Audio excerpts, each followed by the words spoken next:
taking to the streets in hopes of getting more Kansans off the streets.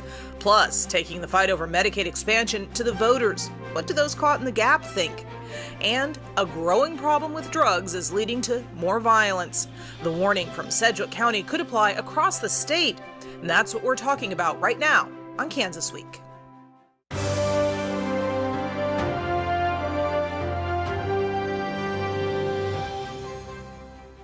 I'm Pilar Pedraza, and this is Kansas Week.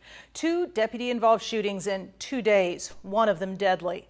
The Sedgwick County Sheriff says it's a prime example of the crimes increasing drug use are causing in Kansas. KSN's John Acebus shows us he's not alone in sounding that alarm. Drugs is driving most of the crime in this county, period. If you don't know, now you do. I truly believe because of the illicit drug use, that causes people to make really bad decisions. Unfortunately, those decisions don't usually turn out very well. What Tisha Darlin and Sheriff Jeff Easter have in common is that they both work for the county and they both see the damage caused by certain drugs. We are seeing just the intensity and acuity of the people that we're dealing with is much, much higher than it was even 2 or 3 years ago. It's just driving our crime rates. I would agree 100%. Darlin works at ComCare. She's surrounded by users and abusers on a daily basis. A lot more people are using methamphetamines, which can cause its own psychotic process. We're also seeing the backside of it because of that type of environment that they put themselves in. We're then seeing violent crime arise out of it. And maybe violent, aggressive, may not even be oriented to who they are, may believe that they're Jesus or an angel or the devil. Darlin is happy to know the sheriff used the podium Wednesday to continue a conversation that needs to be heard, because to her, it boils down to one thing: helping people get clean. The bottom line is people really don't want to live this way. And Darlin also tells me that recently there's been funding to hire 2 county consultants to raise more awareness about drug abuse in Sedgwick County. John Acebus, KSN News 3. And here to help us delve into this and other topics today, we have Adam Catlin, editor of the Wellington Daily News, Representative John Carmichael, Democrat from Wichita, and State Representative Ken Rajas, Republican from Agra. Did I say that right? Yes, very good. Okay. Wanted to be sure. So as we look at this drug abuse issue, not the first time that we have heard that drug is driving crime, but it does seem to be on the rise, not just in Sedgwick County, but really across the state. And Adam, I'm going to start with you because you're nodding your head quite vigorously here. Yes. You're seeing the same thing down in Wellington. Oh yeah, very much so. Well, unfortunately, Wellington has it's the poverty rate down there kind of contributes to it. We've had a lot of high-profile violent crime in Wellington in 2018, and unfortunately, we may see more of that here in 2019. Every day there's, we see in the newspaper, the incidents with the police and sheriff from the day before, and people who are booked into jail on methamphetamine or marijuana possession. And unfortunately, it's just very widespread in Sumner counties, just like a lot of other counties around the state, like you said, where that's become a problem. Well, and you mentioned a couple of things there that I find interesting that I want to take over to our lawmakers, and one of them is the poverty issue. Poverty and drug abuse do tend to go hand in hand, and that does, over the last 8 to 10 years, seem to have increased in the state of Kansas. What is the legislature in a position to do at this point? I have a feeling I know what you're going to say, John, so I'm going to start with Ken. Well, I'll start with my friend from Wichita. He always has a good answer, but because I think you'll probably find different things, and I think we continue to see an erosion of the family, and as far as from what can legislators do, it's hard to legislate morality. We like to do that. We like to try, and I mean, it's unfortunate. And what we've tried to do over the years is put policies in place that hopefully encourage people either to have more money to spend and to take part in the economy and so on. And of course, I mean, that may be a little different than maybe the road that you're trying to go down, but there's a number of factors that go into that. So as far as is there something the legislature can specifically do, that may be, I think, a little difficult. John? Well, let me give you, the first answer is there is no easy answer. This is a multifactorial problem. A number of things contribute to it. I sit on the House Corrections and Juvenile Justice Committee, and we've had presentations over the past 2 weeks on these very subjects. And what we see is that the projected growth, for example, in prison population is driven by drug offenses, oftentimes so-called nonviolent drug offenses. But as a component of those drug offenses, there is also violent crime. And I think Sheriff Easter, who was in the State House in Topeka just on Monday of this week, Chief Ramsey was in my office this week, they recognize that this is more than just a law enforcement problem, that the strictest enforcement and the most police officers on the streets are not going to solve this. This is also a problem involving a form of mental illness. Addiction is driven in part, or drug use is driven in part, of course, by poverty, but it has to be dealt with from the standpoint almost of an epidemic, as you would any other form of illness. And I think we're seeing a much more enlightened approach, not only by the sheriff and our police chief. Kirk Thompson of the KBI will tell you the same thing.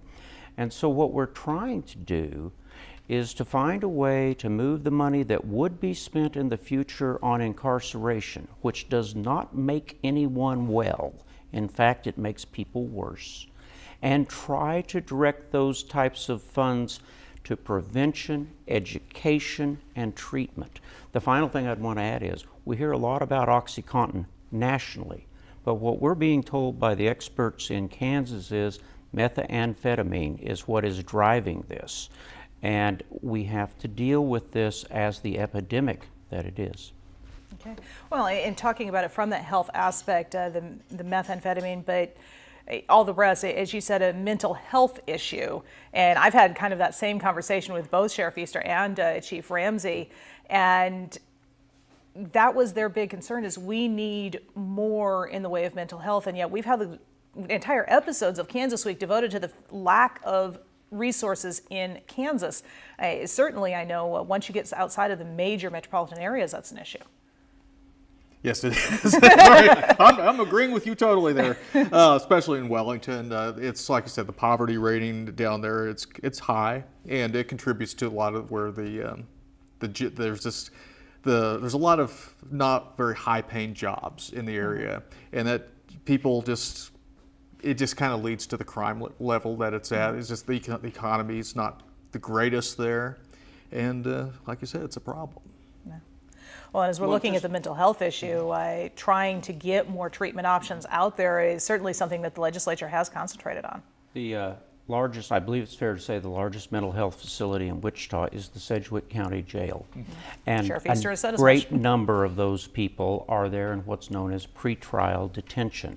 And one of the things that the state Supreme Court has now done is formed a task force to deal with pretrial detention. We can probably treat those people prior to trial better by assessing whether they're a risk to the community, and if they're not, get them into treatment programs that are real treatment programs rather than the county jail. That's another option. And I think we've tried that. We've tried it the last couple of years. That's a goal, in a sense, in greater Kansas, outside the two metro areas, is the lack of providers. You know, we have a high place of mental health in Hayes, but in some of our other outlying counties, if there is a need, the place for them to go is the interrogation room of our county jail. No. And that doesn't really help the situation. And so I think it's a bipartisan issue. That is, we're trying to find ways to make wise investments, strategic investments, and maybe that's a harsh word, but that's the truth, in order to get a good handle on where we are. And I think that's an issue for all of us. No. Well, and certainly not one that's going to go away. I know it's going to be one of the big issues throughout the session, so we'll revisit that again soon, I'm sure. Well, one topic we know lawmakers are already talking about this year is Medicaid expansion. As promised, the governor unveiled her proposal this week, and she and the lieutenant governor are now asking voters to weigh in. Some Kansans caught in the current gap say it's an idea that's long overdue. This is a story I filed with Cake earlier this week. This is Jimmy Olson a couple years ago. He owned his own tiling company, doing what he'd done for decades. I think I started working out in a grain elevator when I was 16, 17 years old, and been in construction most all my life. Despite multiple health problems, from heart attacks to spinal surgery, Jimmy wants to keep working. He's refused advice to go on disability, and it's costing him. He's on the verge of bankruptcy with all the medical bills. My credit's been ruined. I'm still owing quite a substantial amount. He's one of an estimated 150,000 Kansans who make too much money to qualify for Medicaid and too little to be able to buy insurance on the health exchange. It's more about the patients from our standpoint, that more patients are able to receive care. I mean, that's how I see it too. We have a moral imperative as well as an economic imperative. Lieutenant Governor Lynn Rogers spoke with hospital leaders at Ascension Via Christi in Wichita about how not expanding has hurt the entire state. Via Christi says it alone has lost over 500 jobs since 2013. Some fiscal conservatives argue expanding Medicaid could cost the state up to $100 million, more than it can afford, which is why supporters are taking their fight to voters. We really do need Kansans to step up and say they think this is important, and they realize how vital it is to every Kansan. For me, it just seems unfathomable, not to have that access. God, I'm so happy that we're pushing for that again. And I've spoken with Jimmy a couple of times. He's been a big proponent of Medicaid expansion for several years and has continued to struggle with his own finances. But one thing he says that I found rather interesting, he was like, I really don't see how it is that lawmakers who get state-funded insurance can vote against other workers getting state-funded insurance. So I'm going to go to my lawmakers. What reactions do you have to that comment? John? Well, as a matter of fact, nearly 2/3 of the Kansas legislature in the last session voted to expand Medicaid. The governor decided to veto that, or 2 years ago actually. We have an overwhelming amount of support in the Kansas legislature to extend it.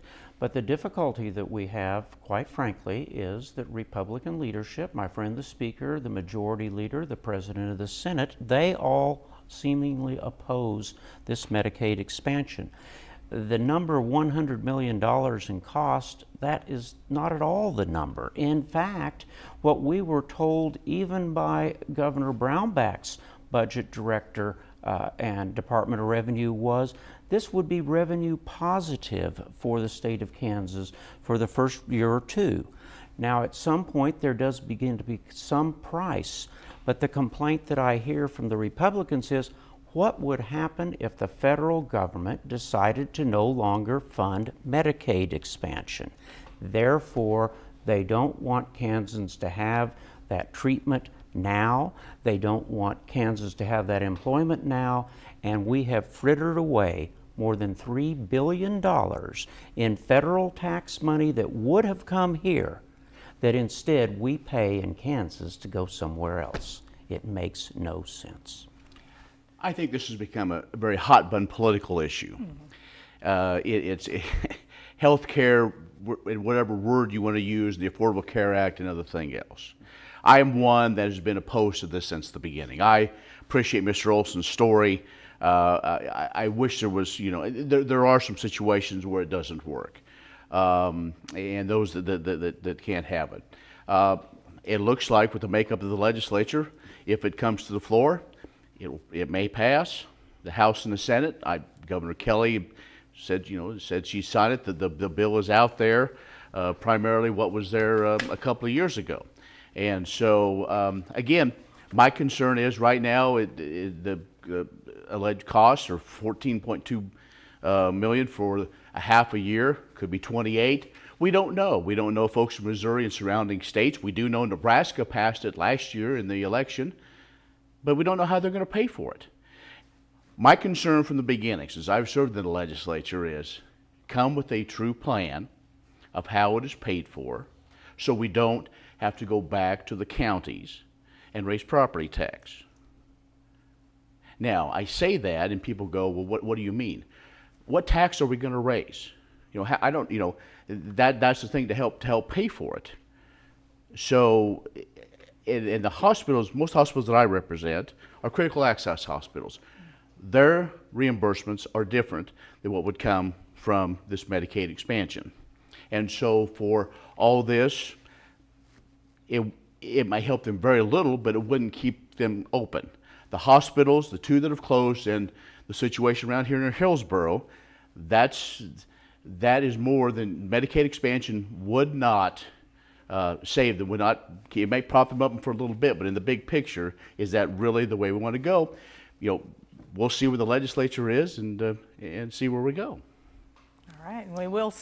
Go ahead, John. So long as we don't roll back go back to the failed tax plan of Sam Brownback, as President Wagle wants to do by giving away the money that is in the bank, we have the money to pay for it. And discussions about, well, it won't save every hospital in Kansas, I'm not so sure that's correct, but in any event, it's a red. But it's the same thing. You're doing things like rolling things back and saying that if you want to talk about the tax, we can talk about the tax plans working its way through the Senate. That was because of the federal tax plan. It is money that the state has ill-gotten gains from the state of Kansas. And you and I will disagree. You and I will disagree on that, but what we can agree upon is 150,000 Kansans are not receiving health care because we won't take the money that the federal government is giving us. Okay, so debates like this can also sometimes signify a marriage in trouble. And that leads us to our next story. Divorcing parents should automatically share custody of their kids unless the court finds a specific reason one is unfit or unable. That's the topic of a bill introduced this week by Senator Steve Fitzgerald. I spoke with one of the bill's supporters earlier today. Right now in Kansas, when you go to court, it's a race to who gets there first, right? That is often done what's called ex parte, which means that only one side is there, the other side isn't there to present their case. And so what happens is you create this very adversarial environment from the beginning, and then someone comes home from work or at the end of the day they get served with divorce papers and they realize they've just been kicked out of their house. They only can see their kids 4 days a month, and that really is in effect until you can get a hearing or go to a trial, which can be up to a year later. And so what we're trying to do is just move the starting point to the 50-yard line, so fit, willing, and able parents can have equal shared custody from the beginning with temporary orders, and then we can go from there. So equal shared parenting has been shown with over 50 studies nationwide, and these are scientific studies, these are good research studies that show that shared parenting is what is best for children in the event of a divorce. Now we believe that the law is good for the domestic violence groups because we've never advocated for somebody who is not fit to be an equal shared parent. We're just trying to advocate that parents that are fit should be equal shared parents. So our language this year says that you must be fit, willing, and able. This is a national movement. There's currently 25 states that have either passed legislation or are considering to passing the legislation. And that was Chris Batchelor with the National Parents Organization that I was speaking with. And just to be clear, this bill was originally introduced in 2018 by Senator Fitzgerald. He's no longer in the Senate, but it has been reintroduced this year with the new session. Essentially the same, although from what Chris is saying, a little bit different, scaled back a touch to make it more palatable for some who had some concerns about it. Certainly some concerns about equal treatment of parents in a divorce case there. What are you guys hearing from fellow lawmakers, from constituents on this, Ken? Well, in fact, Chris is the Capitol this week. I talked to him just briefly and still learning more about exactly the details. Last year we had some discussion. I think it's definitely something we need to look at to make sure, because I think regardless, we want to make sure that the child has the best upbringing they can if it's an unfortunate situation where a mom and dad are divorced. But I think, again, we want to make sure to try to keep the child in as stable of environment as possible. Mm-hmm. John? Ken and I, we agree on that. Kansas has always considered the best interest of the child to be the most important factor. In fact, we heard Senator Fitzgerald's bill, particularly in House Judiciary. We heard roughly 14 witnesses on it. We then sent it to the Kansas Judicial Council, where a panel of experts of all kinds from throughout the state, about 15 of them, I have their report here, along with probably 15, 20 peer-reviewed articles. And they held hearings, they listened to both sides, including the gentleman you saw. The panel unanimously concluded that it would not be a good idea to do this. Now, I can explain all the reasons why, but the bottom line is it creates a presumption, and presumptions are shortcuts in the law. We make decisions based upon individual cases when it comes to child custody. Okay. Well, and that is one that was just introduced this week, so we'll have to wait and see what happens if it even makes it to a hearing this time around. Before the session even started, lawmakers told me it was a question of when and how Kansas would have legalized sports betting, not if. Now they're hard at work at making that happen, dealing with multiple bills in both chambers. So what do Kansans think? Those I spoke with for Cake News earlier this week liked the idea.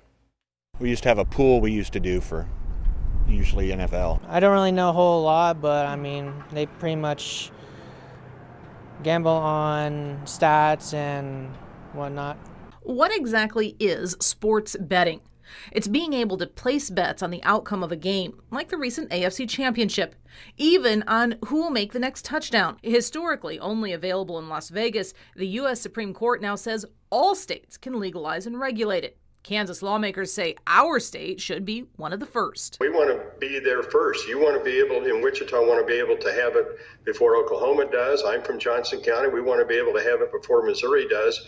Otherwise, you're going to have people driving across the border, placing a bet, and then going back home.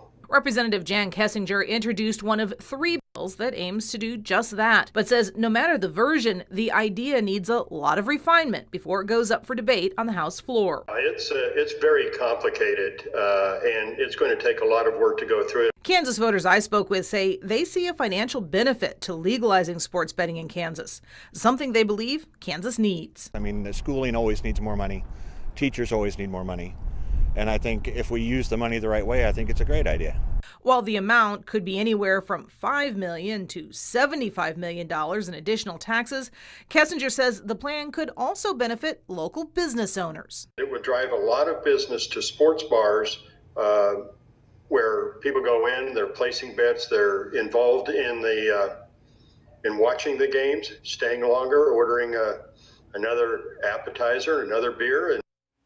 Now, John, you were one of the first ones to tell me this was a case of when, not if, and I understand, Ken, you kind of agree on that? I think so, but I think let's not be too careful. This is going to be a big cash cow that's going to bring a lot of money in. That's right. Well, and certainly it's very complicated because they've already set up a subcommittee to look into this more deeply. We also had interim hearings over the summer, and I was on the panel. The report is drafted, and there are many complicating factors. This is not easy. Yeah, but I know the folks that I spoke with, they were in Sumner County, and they everyone I talked to approved of it there. They like what's been happening with the casino. What are you hearing? If you had some place like some of the bars downtown Wellington, for example, that would do a lot to get people to go down there. Mm-hmm. I mean, everybody loves their sports in Wellington or any place. It's like any place else. But you know, it could theoretically be a boon to the downtown area for small towns like Wellington. It really could. Ironically, the casinos don't want it to take place in the bars. They want it in the casinos, They of want course. it for themselves. All right. That's right. Well, we'll have to wait and see. But we've got one more story to talk about today. In a federally mandated move, volunteers hit the streets of Sedgwick County this week to count the homeless. As KSN's Jasmine Haynes shows us, this is the first step in helping the homeless get the help they need. Regina Hafner and Tim Wood, a team of 2 United Way volunteers on a mission. We started out in the community about like 8:30. We found several campsites, but not a lot of people in their campsites. They're part of about 50 volunteers walking the streets of Wichita and Sedgwick County. This morning we mainly walked from Kellogg to Pawnee, east and west of the river. Gathering the homeless count. Somebody in there? We found one individual who just declined to take the survey, and then we just found one just now. Do you have ongoing health problems like diabetes or a heart condition? Asthma? Okay. Survey answers that United Way's Lula Sanders says provides important data that helps both the homeless and local agencies. We look at not only the number that the count is, that finds, but also what it tells us about the people who are homeless and also then their living situations so we can do something about it. Learning what resources to keep and to add to help end homelessness. When we are planning for services and housing and what to apply for, because this is also part of of how we are able to apply successfully to HUD and bring back about $2.5 million this year into our community to continue that housing and homeless services that are available. And United Way says it will take several weeks to analyze the findings from today before they can determine the final count. Jasmine Haynes, KSN News 3. Now, of course, this is an annual event that we do here in Sedgwick County, and it does kind of inform funding and programs here. But one thing that has become very obvious over the years from this is that mental health issue we talked about earlier is a big part of, not the entire part, but a big part of the homeless problem in Sedgwick County and presumably elsewhere as well. And that kind of brings me to what I really want to talk about at this point is so many issues on the budget plate.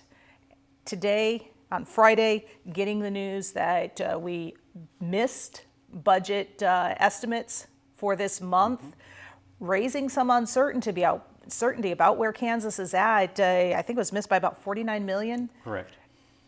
Really kind of unsettling is folks were starting to feel a little bit more comfortable. John? Look, we've had really good revenue numbers since we rolled back the Brownback tax plan, but we don't know what the real numbers are going to be, and that is exactly what the governor is saying. Don't give the money away through tax refunds for rich people, and be careful how you spend the money. Let's see whether these overall pattern of good numbers, we've had 18 months of good numbers, let's see whether it stands up before we give away the farm. Let's make wise investments. Good, yes, I agree. Well, Adam, I know you and I, of course, are just learning this information, Yeah. But we've covered some of the issues and the budgeting problems. How do you see the concern, the reaction in Sumner County to this news? Well, they're not going to like that very much because they're going to be concerned about tax hikes coming in on them. They already complained about their taxes being high in Sumner County, and they're going to think, oh, here comes another tax hike to pay for that. And I really hope nobody complains like that, but it's certainly in the air. All right. Well, tax hikes always unpopular, but the I don't budgeting. think we're going to see it. I don't think we're going to see Governor tax said hikes. she wouldn't. Republicans are with her on that. And I think that's the truth. All right, we're There going you to have leave it right there. Thank you so much, Adam, John, and Ken, for joining me. I appreciate your input. I hope that you too, our viewers, have enjoyed our discussion. We'd love to hear from you as well. You can email us comments and suggestions to kansasweek@kpts.org. For now, have a great week.